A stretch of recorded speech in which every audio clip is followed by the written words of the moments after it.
this discovery of what prosecutors here in France call a second terror cell in Saint-Denis, just north of Paris. Is the reach of Islamic State group a little bit bigger than we previously thought?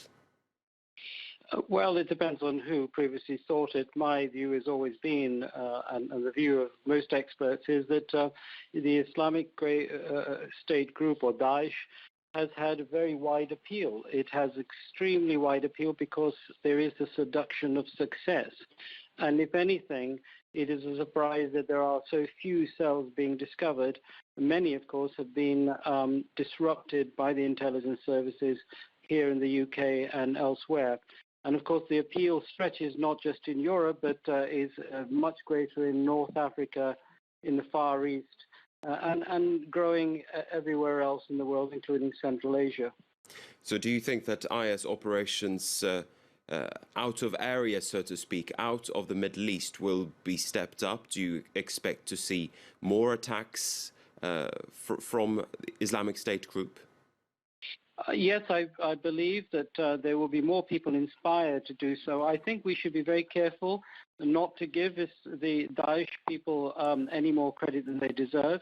I'm not sure that any of the cells so far, there is any evidence that they're being directed by IS or Daesh in Syria, that they have primarily, I believe, instigated these plots and have dedicated them to Daesh. Some may receive some support, but nothing significant. I think so far most of the plots appear to be homegrown, but they are being inspired by Daesh, and they are people are allowing Daesh, and Daesh is taking credit for them. And in some ways, what I'm talking about is a somewhat academic distinction, but it is one that needs to be made.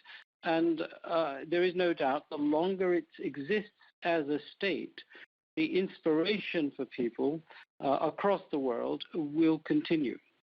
Now, President Hollande's strategy to fight IS is now emerging after the Paris attacks. He says that he wants closer cooperation between the United States and France on the one side, as well as Russia on the other side. Do you think that will work?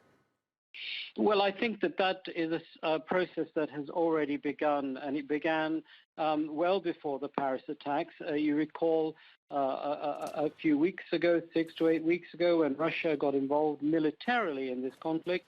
That is when the Western powers started to sit up and take this whole business seriously, and somewhat reluctantly, Russia has been brought in.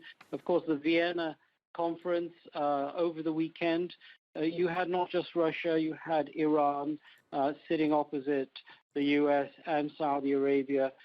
So what were previously uncomfortable bedfellows have been brought together already before the Paris attacks, but the Paris attacks and the French president's involvement have the potential to cement a relationship that is just beginning to form and may well go the other way, but I think it will bring that relationship together and give it greater impetus.